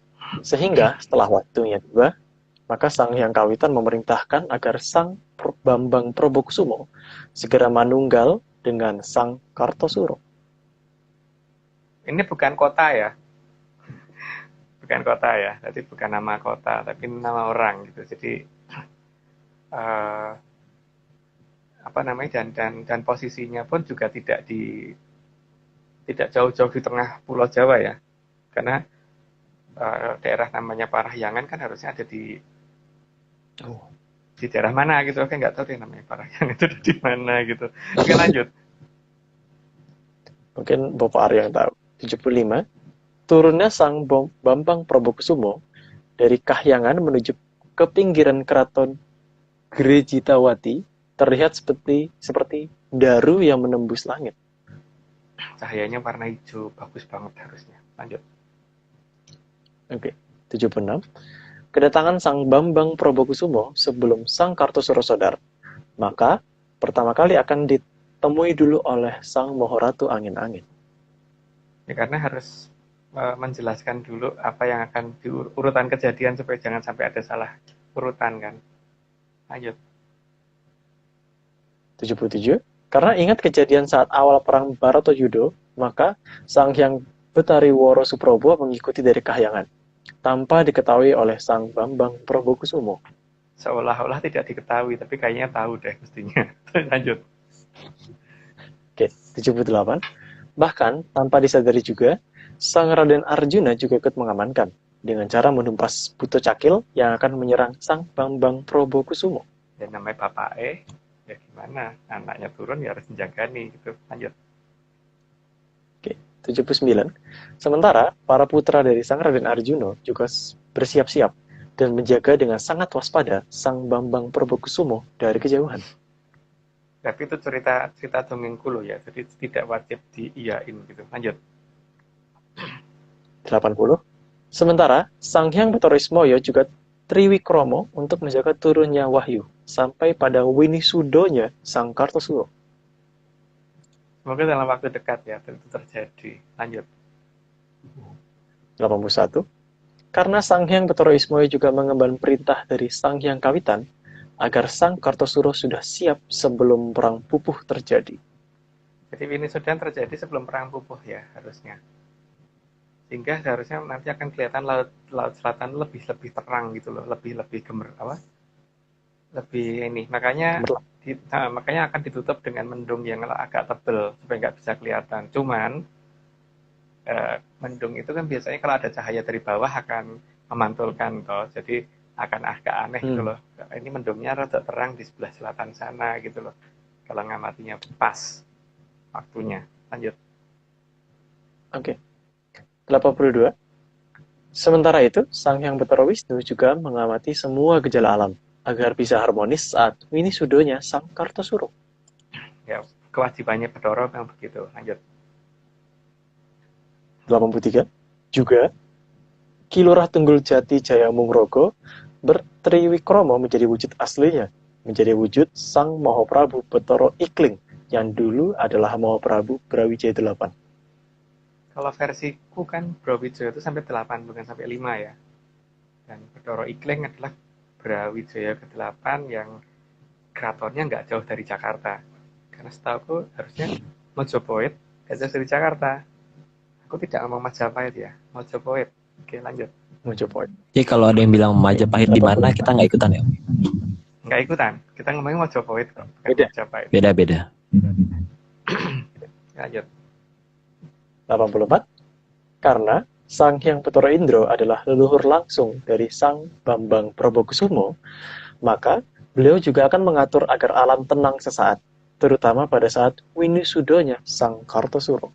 Maka Udan Salah Mangsa berhenti sebentar seharusnya.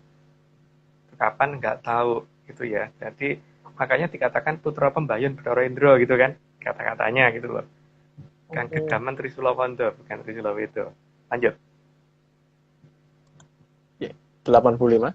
Sang Hyang Betara Bayu juga menata seluruh barat atau angin besar agar jangan muncul dulu saat Winisudonya Sang Kartosuro. Kalau di Jawa itu kan barat itu angin ribut ya, jadi dewane angin itu juga akan menjaga itu gitu loh. Makanya pada saat kondisi seperti ini seharusnya posisi kaki kayangan Pangluung itu harusnya ada di timur. Pada saat subuh harusnya kelihatan di timur. Itu loh. Kayak kayangan yang isinya angin muter-muter gitu loh. Ada merahnya gitu kayak motor. Lanjut. Oke, 86. Seluruh terah dari Pandowo juga diperintahkan menjaga Winisudonya Sang Kartosuro. Dan ini langsung diawasi oleh Sang Mahaprabu Yudhistira. Dari pihak Pandawa semuanya ngamatin itu ya. Jadi ya itu namanya ada cucunya yang lagi Winisuda ya pasti akan di semuanya. Semuanya akan berusaha untuk melindungi. Lanjut. 87. Sementara itu, Sang Hyang Betara Narodo akan langsung turun dan ikut di acara tersebut sebagai wakil dari Kahyangan. Itu kelihatan cahaya mak celorot gitu, bagus banget. Itu harusnya kelihatannya di saat subuh ya. Cuman pas subuhnya kapan gitu. Tapi harusnya cahayanya sesuai dengan bajunya warnanya. Ayo lanjut. Makanya kita pilih warna itu. Oh, Oke, lanjut. oke. 88. Sang Hyang Betara Narodo juga yang akan memilihkan semua pusaka yang harus dimiliki oleh Sang Kartosuro. Ya, itu aku tidak tahu. Jadi mending dilanjut aja. Oke, 89. Sementara itu, Kumoronya Sang Adipati Karno menitipkan Sang Kunto Wijaya Danu ke dalam pusaka Sang Sumelang Gandring. Sumelang Gandring itu dulu pernah diberikan kepada salah satu kepala negara di kita itu, yang ya nggak tahu yang nomor berapa, tapi ada 2 kepala negara yang megang itu, dan setelah itu nggak ada yang megang lagi sampai dengan hari ini gitu loh, karena menghilang dari tempat yang ditaruh. Jadi harusnya kan ditaruh di atas meja marmer di ruangan yang tertutup khusus, tapi lenyap dari situ. Makanya ya itulah, sekarang yang megang siapa, ya itu tadi. Semoga bingung. Lanjut. Semoga bingung. Oke. Yang bingung, selamat menikmati kebingungannya. 90. Sebelum acara Winisuda, Sang Mahaprabu Betara Ikling memberi petunjuk untuk Sang Kartosuro agar nantinya siap dalam mengatasi munculnya jamur dipo. Urutan cara mengatasinya sudah diberitahukan gitu. Yang jelas nanti yang digunakan salah satunya kekuatan dari Bathara Brahma gitu. Lanjut. 91. Sementara itu, Di Kahyangan Jonggiri Saloko, semua Betara Betari menghadap ke Sang Hyang Betara Guru. Tujuannya agar Sang Hyang Betara Guru ikut mendukung Winisudonya Sang Kartosuro. Ya setengah agak nodong juga sih kalau Betara Gurunya nggak setuju, pokoknya kudu setuju gitu kan. Kan begitu. Lanjut. Oke. 92. Tapi semua Betara Betari sangat paham bahwa Sang Hyang Betari Umo tidak akan mau menerima acara tersebut karena akan mengakibatkan anaknya Sang Betara Kolo kehilangan mangsa. Itu sudah diketahui oleh beliau itu, maka beliau sudah mempersiapkan apa langkahnya gitu. Tapi itu kan beliau, jadi bukan aku yang tahu langkahnya apa gitu. Lanjut. 93. Sang Hyang Betara Kolo sangat tidak terima atas winisudonya Sang Kartosuro karena akan mengakibatkan dia kehilangan mangsa, sehingga berusaha mengganggu acara tersebut. Lanjut dulu aja. Oke, 94. Namun, Sang Hyang Betara Suryo berhasil menipu Sang Hyang Betara Kolo agar mengganti mangsanya, sehingga Sang Hyang Betara Kolo menjadi lebih tenang. Nah, karena ada pernyataan menjelang Jumedole itu kan bakal akeh grahono gitu kan. Lanjut. Oke. 95, beberapa umpan diberikan oleh Sang Hyang Betara Suryo dan Sang Hyang Betari Rati agar Sang Hyang Betara Kolo tidak berulah dulu. Nggak perlu dijelasin detail deh, ini lanjut aja. Tapi itu ada di beberapa cerita, apa kok cerita? Jongkonesa di Jayabaya ada kok itu juga. Tapi lebih detail lagi di Mandologiri sebenarnya. Lanjut. Oke, 96. Sehingga Sang Hyang Betara Kolo merasa makin puas karena merasa semakin banyak makanannya. Ya, pokoknya kalau dia yang dipikirin kan makan gitu. Lanjut. 97. Namun, Sang Hyang Betara Kolo tetap saja tidak bisa kenyang karena memang perutnya tidak bisa penuh atas semua mangsa yang diberikan oleh Sang Hyang Betara Suryo dan Sang Hyang Betari Rati. Ya emang namanya butonya buto, rajane buto ya gitu. Lanjut. 98. Maka Kilurah Semar akan turun tangan dengan menyirep Sang Hyang Betara Kolo sampai berakhirnya acara Winisudo dari Sang Kartosuro. Ya pakai bego nontonin Betara Ismoyo ya, jadi ya kuat banget sih, pasti akan langsung merem gitu. Lanjut. 99. Aji Begonondo yang dikeluarkan oleh Kilurah Semar menyebar ke seluruh bumi sehingga mempengaruhi banyak orang. Ya berarti pada saat ini sudah banyak orang yang tiba-tiba ngantuk mendadak gitu kan. Lanjut. 100. Maka banyak orang di bumi menjadi mengantuk parah. Padahal biasanya di jam-jam kerja mereka tidak pernah mengantuk. Kebablasan aku. Lanjut. 101. Sehingga banyak orang yang akan sering tertidur saat kerja dan rasa mengantuknya tidak akan bisa terbendung. Itu dari pada saat akan sampai sudah selesai, sampai berapa hari setelah selesai ya, karena memang Begonondonya Betara Ismoyo memang lumayan kuat. Cuman semoga kita nggak kena waktu pas kerja ya. Lanjut. 102. Beberapa orang akan memilih tidak bekerja karena tidak akan bisa menahan rasa kantuk yang luar biasa, terutama saat berkendara. Jadi jangan kaget kalau pas yang setengah siang biasanya tuh nggak ngantuk, tiba-tiba kok ngantuk banget gitu loh. Pas tengah-tengah hari. Lanjut. 103.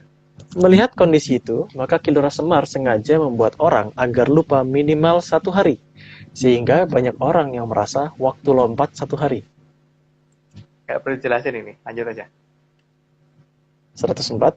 Maka perputaran waktu di Arcapada menjadi agak acak karena banyak orang akan bingung dalam menentukan hari. Ya, karena ya kebetulan mungkin pas libur atau apa gitu ya. Tapi ini bukan masalah libur sih. Cuman tiba-tiba lagi kayaknya harusnya masih tanggal sekian kok udah tanggal sekian gitu. Lanjut. 105. Banyak orang yang bingung karena hari di telepon genggam mereka terlihat berbeda dengan yang mereka rasakan. Atau hari di telepon genggam seolah-olah maju 1 hari dari yang dirasakan. Ya, udah nggak jadi jelasin. Lanjut aja. Segera selesai. Oke. 106. Maafnya. Pakai bahasa Jawanya kita. Tumurunipun Ponang Wahyu Kadyon Daru kang cumlorot anelahi. Ing rikala arca padha sami padha guling tan waspadeng amargi kasirep dening angin-angin. Tumurunipun Sang Kamulyan ingkang sumedya andamel kerta raharjonipun Tribhuwana. Oke, sekarang lanjut Aryo. Kita ngobrol yang Aryo temukan itu. Oh iya, ini ada tambahan slide, ada 3 ya, kalau nggak salah, cuma 3 sih. Matiga. Apa nih? Jadi ini dia tambahan slide hari ini. Wih, ini foto siapa guys? Waduh. Apa gambarku? Foto siapa itu? Gambar Siapa Aryo itu? aja, kan? Jadi ada situs.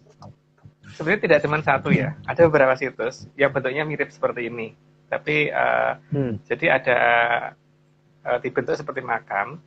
Tapi lucu di situ ada lambang Trisula. Trisulanya itu Trisula emas. Terus di sebelah sana itu ada jamur tiponya gitu. Bisa di zoom nggak Aryo? Diperbesar nggak jamur tipone? Lagi, gedein lagi. Pasti jamur tipone. Nah, lucu toh? Petilasan kok seperti itu gitu loh. Terus, terus itunya tuh warna biru gitu loh bawahnya. Ya toh? Itu dikasih warna biru bawahnya. Tapi itu warnanya tuh warna emas gitu. Oke, kita ini kan jadi sudah ada petunjuk dari lama bahwa akan ada seperti itu di mana gitu kan. Oke, lanjut Aryo. Iya, biasanya batu ya. Ini kok jamur ya? Bisa dijejerin persis nggak ya? Kalau itu nggak kelihatan Aryo. Nggak kelihatan. Kurang mepet sih. Coba yang nggak kelihatan sih kalau begitu. Nah, itu lihat ada, itu ya, itu lebih jelas. Kelihatan semuanya. Oke. Gambaran Trisulanya itu sama persis. Ya bukan nggak persis amat ya, tapi yang jelas itu warnanya warna emas. Dan Trisula warna emas itu ada di negara mana? Dan latar belakangnya biru gitu kan. Terus latar belakang itu biru. Nah, di tempat yang latar belakangnya biru itu nanti akan memicu adanya jamur tipe itu gitu kan. Oke, lanjut. Gambar satunya. Nih. Nah, coba bandingin bentuk pola ini. Walaupun mungkin tidak begitu sempurna, tapi dalam memberikan gambaran itu yang kita sudah loh memberitahukan seperti itu akan ada wiwitan jamur tipe dari daerah yang ada Trisula, ada ininya. Ada Trisulone gitu loh. Dan itu ada di beberapa tempat ya, tidak cuma di satu tempat itu sebenarnya, cuman mungkin ya kita foto baru satu, ya kita tunjukkan di sini satu aja karena kalau terlalu banyak slide kan nanti pada bosan. Jadi cerita tentang akan ada jamur tipe itu nenek moyang kita sudah memberitahu jauh-jauh hari sebelumnya, dan itu nanti kita diminta untuk mengamati gitu kan.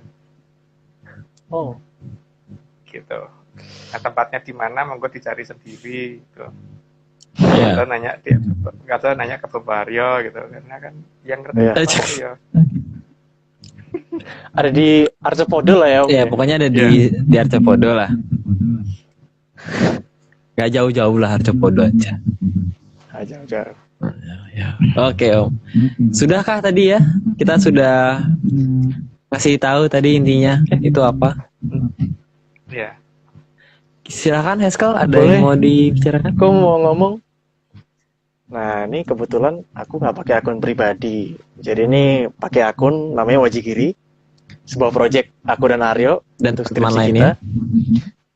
Dan teman lainnya. Kebetulan kita ada bagi-bagi THR. Gitu. Jadi nanti di story kita akan ada pengumuman untuk siapa yang bakal dapat THR itu. Jadi stay terus di story-nya Wajigiri ya. Oke. Jangan lupa di follow dan beli. Waduh. Itu mungkin bonus dari Aryo. Siap. Nanti kita makan-makan Om. Kapan-kapan lah kita. Okay. Ya zaman-zaman inilah. Oke, oke. Makasih loh, ditraktir Aryo 1 jaman. Wah, 1 jaman, 1 jaman gitu loh maksudnya, bukan 1 jaman, bukan oh, 1 1 zaman, jam. 1 jaman. Ya, oke. Oke, kita Oke. Om ada yang mau disampaikan lagi? Nggak perlu. Yang penting hati-hati karena bumi ini udah makin tua dan jagat bilangan Milky Way juga makin dekat. Kalau Earth juga makin dekat, terus sudah akan ada ini ya, mereka juga sudah akan ditarik balik, dan pada saat kita akan ditarik balik kan pasti akan bikin keributan dulu itu. Ya hati-hati aja. Yang jelas, Ya. yang jelas ini ya apa namanya, seharusnya masih butuh beberapa waktu, jadi tidak akan di minggu depan ya harusnya loh, tapi ya nggak tahu kalau tidak harus ternyata gitu kan. Tapi Bukan kita bukan kita yang bikin cerita ya Om ya. bukan kita yang bikin cerita. Minggu depan tuh baru istilahnya tuh masuk pada fase tantangan, terus ya habis itu hati-hati gitu. Semoga ini apa namanya, ya kalau aku sih semoga jangkanya yang berjalan gitu aja. Iya, Tapi iya. tidak perlu harus takut ya, tidak perlu harus takut. Tidak perlu harus takut. Kita- makanya ini kan, yang penting siap gitu kan. Yang penting siap dan tidak Yang penting- takut. Gitu. Kita tidak dan ini ya, ini bukan akhir zaman, tidak, masih zaman itu masih panjang. Jadi tapi kalau mau menganggap ini akhir zaman ya silahkan. Zaman masih panjang. Bebas ya. Buktinya zaman masih panjang, daerah yang tadinya tandus menjadi subur itu banyak loh. Artinya kan Tuhan itu menginginkan untuk manusia hidup lebih lama kan. Betul. Jadi Setuju. jangan takut. Gitu. Oke, itu dulu. Oke, terima kasih Om aku. Oh, jangan lupa untuk lihat komen yang dipin. Oh ya, ini kita disclaimer dulu untuk penutup. Tim ARC tidak pernah menjual jasa untuk bertemu dengan leluhur. Waspada terhadap oknum yang mengatasnamakan tim Atlantis Research Center. Untuk informasi lebih resminya, silakan hubungi @Vicky-Ananda. Terus juga terima kasih sebesar-besarnya kepada Kitunggu Jatijoyo Morogo yang sudah menjadi pamong bagi kita semua. Terus kemudian juga terima kasih pada Bapak Agung yang sudah mau menjadi narasumber dan juga sudah membuatkan slide untuk kita malam ini. Terus juga Haskell tentunya yang sudah mau menyumbangkan suaranya. Mas Togo yang sudah mau merapikan slide. Terus kemudian juga Bang John, gambarnya seperti biasa indah. Hari ini indah sekali.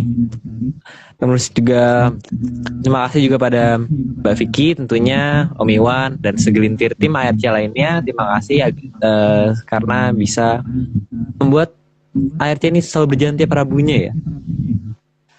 Dan terakhir tentunya berterima kasih kepada Chief Eksekutif Atlantis Research Center, Bos Besar Bapak MG. Oke, jadi yang sudah mau memulai dan sudah merawat kita semua. Merawat. Oke. Ya, kurang lebih. AMG itu siapa loh? Banyak yang nggak ngerti singkatan Oh, iya. AMG loh. Oh ya, Pak Marius, Bapak Marius, ya, gitu.